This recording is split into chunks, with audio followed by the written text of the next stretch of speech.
जी, आज जो press conference बुलाई है आपने, क्या उद्देश्य है प्रेस कॉन्फ्रेंस का? क्या कुछ कहना चाहेंगे? सबसे पहले तो मैं आप सभी पत्रकार बंधुओं का स्वागत करता हूं, खैर मकदम करता हूं इस प्रेस कॉन्फ्रेंस में। उसके बाद मैं मेरे सामने प्रेस के लिए एक हैंड आउट तैयार किया गया है, मैं उसके ज़रिए से आपके सामने कुछ बात प्रस्तुत करूंगा। उसमें पूरी हमारा मकसद क्या है और क्यों बुलाई गई है उसका वो है, नशा आज के समय में समाज के लिए एक गंभीर समस्या बन चुकी है। भारत में नशे की लत पर शिकार लोगों की संख्या तेजी से बढ़ रही है। एक रिपोर्ट के अनुसार देश के लगभग 16 करोड़ लोग शराब का सेवन करते हैं, जबकि 3 करोड़ लोग भांग गांजा का सेवन करते हैं। इसके अलावा 2 करोड़ लोग हीरोइन और अन्य सिंथेटिक ड्रग्स का उपयोग करते हैं। ये समस्या न केवल व्यक्तिगत जीवन को प्रभावित करती है, बल्कि परिवार और समाज पर भी गहरा असर डालती है। इन्हीं चिंताओं को ध्यान में रखते हुए जमात इस्लामी हिंद उत्तर प्रदेश पश्चिम ने नशे के खिलाफ लड़ाई को मजबूत करने के लिए नशा मुक्ति अभियान की शुरुआत की है। इस अभियान का उद्देश्य समाज को नशे के दुष्प्रभावों के प्रति जागरूक करना और एक स्वस्थ और सुरक्षित समाज का निर्माण करना है। अभियान की मुख्य बातें ये हैं। जागरूकता कार्यक्रम के अंतर्गत जनसभाएं, विचार गोष्ठियां, नुक्कड़ सभाएं, रैलियां, विभिन्न प्रतियोगिताएं, स्कूल और कॉलेज में लेक्चर्स आदि का आयोजन किया जाएगा, जिसके अंतर्गत नशे से शारीरिक और मानसिक स्वास्थ्य पर पड़ने वाले प्रभावों पर प्रकाश डाला जाएगा। समुदाय की भागीदारी, इसमें ये चीज़ भी शामिल की गई है। इसको ध्यान में रखते हुए स्थानीय एनजीओ संगठनों के साथ साझेदारी, नशा मुक्ति केंद्रों, सरकारी विभागों, स्कूल और चिकित्सा संस्थानों एवं धार्मिक प्रमुखों और सामुदायिक नेताओं, सामाजिक कार्यकर्ताओं और शिक्षकों के सहयोग से अभियान को मजबूत बनाना। नशे से ग्रस्त व्यक्तियों को की काउंसलिंग करना।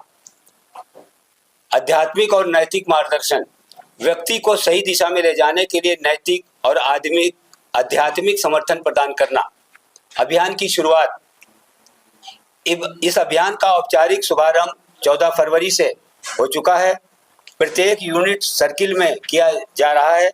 इस दौरान विभिन्न गतिविधियां जैसे नुक्कड़ सभाएं, रैलियां, सामूहिक नशा मुक्ति प्रतिज्ञा का आयोजन, प्रदर्शनियां और रचनात्मक प्रस्तुतियां आयोजित की जाएंगी। साथ ही इन कार्यक्रमों के दौरान हिंदी उर्दू के फोल्डर्स और स्टिकर्स भी वितरित किए जा रहे हैं। हमारी अपील, ये अभियान केवल जमात इस्लामी हिंद उत्तर प्रदेश पश्चिम की ही पहल नहीं है, बल्कि समाज के हर वर्ग की जिम्मेदारी है। हम आप सभी से अपील करते हैं कि इस अभियान का हिस्सा बने और नशे के खिलाफ इस लड़ाई को सफल बनाएं। ये हमारी कुछ बातें थी जो सामने रखी गई हैं। यही हमारा उद्देश्य है और इसमें हम यही चाहते हैं कि आप सभी लोग इसमें सहयोग दें, कि हम सभी लोग इस बात को महसूस करते हैं कि समाज में जो बुराई फैल रही है ये अत्यंत गंभीर है। इस कारण से सबका सहयोग इसमें हम चाहते हैं। अब आप लोग अगर कोई इस संबंधित कुछ प्रश्न करना चाहते हैं तो कर सकते हैं। ये हमारी जो समिति है ये कब से कार्य कर रही है इसके, थोड़ा उसके बारे में बता दें। और कब तक, अब तक इससे पहले कितने आयोजन समिति इस संबंध में करा? ये समिति जो है सन 1941 से, जैसे मैंने अभी बताया था, लेकिन बाकायदा 1948 से अपना काम कर रही है।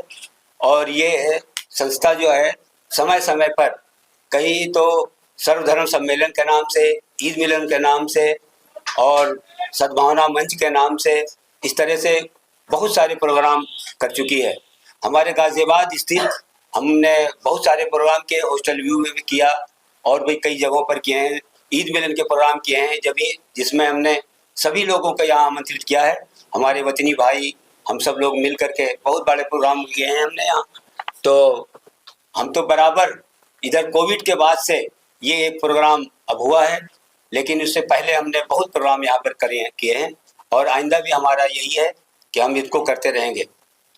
इस अभियान का जो क्षेत्रफल है वो कहाँ तक रखा आपने? यूपी रहेगा, पूरे भारत रहेगा? उत्तर यूपी वेस्ट में 30 जिले आते हैं। 30 जिलों में ये कार्यक्रम चल रहा है। जब रन की शुरुआत कहाँ से हो रही है और कहाँ से समापन होगा? ये हमारा उत्तर प्रदेश पश्चिम का जो हेडक्वार्टर है मुरादाबाद में है, वहाँ से शुरुआत हुई। बल्कि हम हर बड़े शहर से प्रेस कॉन्फ्रेंस के जरिए से ही शुरुआत हुई है। जैसे हमारे अभी शोएब साहब ने बताया था कि हम थोड़ा लेट हुए हैं, लेकिन हमारे हर बड़े मेरठ, बरेली, मुरादाबाद, बदायूं, पीलीभीत और अलीगढ़ सब कहीं से 14 तारीख से शुरू है प्रेस कॉन्फ्रेंस जरिए से। और हालांकि हम इसकी तैयारी 1 महीना पहले से मुलाकातें कर रहे थे और बहुत सारी तैयारियां चल रही थी, लेकिन बाकायदा 14 तारीख से हमारा प्रोग्राम शुरू है। 30 जिलों में हर हमारी जहाँ पर संस्था का कैडर है वो अपना काम कर रहा है। रैलियाँ निकल रही हैं, बड़े बड़े प्रोग्राम हो रहे हैं, होर्डिंग लगाए गए हैं, कई जगहों पर संपर्क किए जा रहे हैं, मुलाकातें की जा रही हैं, NGO से रब्ता किया जा रहा है। हमारी मस्जिदों में जो जुमे का खुतबा होता है उसमें भी इनको इस्तेमाल किया गया है। तो इसमें हमने जो शहर के या जो मोअज़्ज़िज़ हज़रात हैं, जो अच्छे लोग हैं, उनसे भी मुलाकातें करने का प्रोग्राम है कि उनको सबको साथ लेकर हम ये काम करेंगे। हाँ जी, अभी दिल्ली के अंदर घटना हुई थी जिसमें एक बेटे ने शराब पी पैसे ना देने पर अपनी मां की हत्या कर दी थी, फिटनेस को मार दिया।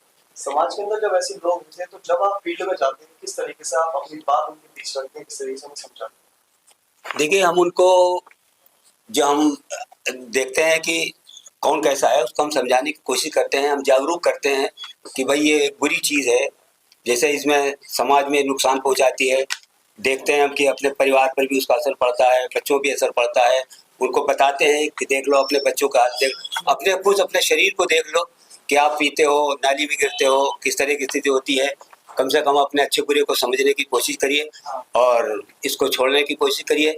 समझाने की कोशिश की जाती है, और अगर किसी की कोई आर्थिक मदद या इस तरह का है वो भी हम उसको ध्यान में रखते हुए उसको करना चाहते हैं। तो ये सब चीज़ें हैं, समझाने की कोशिश करते हैं हम लोग। तो हाजी जी, आपके संगठन गाजियाबाद की बात करें तो आपके साथ कितने बंदे जुड़े हुए हैं इस मुहिम के लिए? इस मुहिम में तो हमारे साथ जब हमने काम शुरू किया था तब तो मुझे ये लग रहा था कि शायद यहाँ हमें सपोर्ट कम मिलेगा, लेकिन जब हमने शुरुआत की है तो मैं बहुत अच्छी ज़्यादा सपोर्ट मिल रही है मुझे। हम जिसके पास भी जा रहे हैं सब इसकी सराहना कर रहे हैं और ये कह रहे हैं ये काम होना चाहिए, ये तुम लोगों ने पहल की है, ये बहुत अच्छा कार्यक्रम है। इस टाइम पर इस गाजियाबाद में हज़ारों लोग मेरे साथ में जुड़े हुए हैं जो अपना अपना काम भी कर रहे हैं, अपने अपने फील्ड में वो समझाने की कोशिश कर रहे हैं। मेरा नाम मोहम्मद शुएब है और मैं पहले जमात इस्लामी हिंद की स्टूडेंट्स विंग की SIO स्टूडेंट्स इस्लामिक ऑर्गेनाइजेशन से जुड़ा हुआ था। उसके बाद में अभी मैं 2 साल पहले जमात इस्लामी से जुड़ा हूँ और जमात इस्लामी की मीडिया की जिम्मेदारी है गाजियाबाद की, वो मेरे ऊपर है। मैं सारी जिम्मेदारियों को मीडिया के ताल्लुक से देख रहा हूँ। अभी 14 फरवरी 2023 से लेकर 2025 से 23 फरवरी 2025 तक के लिए ये अभियान चलाया जा रहा है। इस अभियान के तहत गाजियाबाद में कुछ प्रोग्राम होने हैं, जिसमें कि पहला प्रोग्राम अभी हम मंगलवार को जो है स्टूडेंट्स के साथ में कॉन्फ्रेंस करने जा रहे हैं डॉक्टर सलीम साहब के यहाँ बंजारा चौक पर। उसके अलावा फलाह कॉलोनी में एक मस्जिद है, उसके अंदर हमारा एक अवामी प्रोग्राम है जो कि हमारा ये भी मंगलवार को है, और उसके अलावा जुमे के रोज भी ये प्रोग्राम रहेगा। इसके अलावा आज भी एक खवातीन के 2 प्रोग्राम चल रहे हैं अभी हमारे, जिसमें महिलाओं को भी इसमें हमने मदऊ किया है, महिलाओं को भी बुलाया और महिलाओं को भी अवेयर करने की कोशिश की जा रही है कि जिनके परिवारों में इस तरह के मामला हैं अपने परिवार में काउंसलिंग करें और उन चीज़ों को आगे बढ़ाएं। जमात इस्लामी हिंद गाजियाबाद इस मामले में मेडिकल सुविधाएं भी देने के लिए तैयार है, क्योंकि जो गाजियाबाद में डी एडिक्शन सेंटर है एम्स का, वहाँ हमारे कुछ डॉक्टर्स हैं, उनसे हम राबित में हैं और उनसे लगातार संपर्क में है कि अगर इस तरह के कुछ मामला आते हैं हम आपके पास में भेजते हैं तो इस पर आपकी क्या मदद मिल सकती है। तो उन्होंने भी हमें मदद देने का पूरा आश्वासन दिया है और एक तरह से पूरा समाज हमारे साथ मिलकर काम करने के लिए इसके लिए तैयार है, क्योंकि एक सामाजिक बुराई है। इस सामाजिक बुराई को हमें शहर से खत्म करने की कोशिश करनी है। इसके अलावा हमारी कुछ 19, 20, 21, 22, 23 तारीख के अंदर लगातार कॉर्नर मीटिंग्स हैं, जिसमें कि 3-3 लोगों के हमने ग्रुप्स बनाए गए हैं, जिसमें जो कॉर्नर मीटिंग्स होंगी वो पीएसी चौक पर कुछ रखी गई हैं, कुछ मोती मस्जिद रोड पर रखी गई हैं, कुछ इंडियन बिहार पर रखी गई हैं, कुछ विजयनगर में रखी गई हैं, प्रताप विहार में रखी गई हैं। तो 3-3 लोगों ग्रुप मिलकर के चाय के स्टॉल्स पर या पान वालों की दुकानों के आसपास हम लोग कॉर्नर मीटिंग्स करेंगे और लोगों को अवेयर करने की कोशिश करेंगे, जिसमें हम तंबाकू के नुकसान, शराब के नुकसान और उस पर परिवार में क्या सामाजिक बुराइयां होती है और परिवार के अंदर किस तरह से इन सब बुराइयों को दूर किया जा सकता है। परिवार कितने टेंशन में रहता है, अगर इस तरह की बुराइयां हमारे परिवार में होती हैं तो हमारे आर्थिक स्थिति हमारी अच्छी नहीं होती, हमारी सामाजिक स्थिति अच्छी नहीं होती है, पूरा परिवार एक इरिटेशन का शिकार रहता है। उस इरिटेशन को खत्म करने के लिए हम इस प्रोग्राम को आगे बढ़ाने की कोशिश कर रहे हैं। ये एक छोटी सी कोशिश है, एक शुरुआत है जिसको हम आगे लेकर चलने की कोशिश कर रहे हैं और इसको आगे बढ़ाने की कोशिश करें।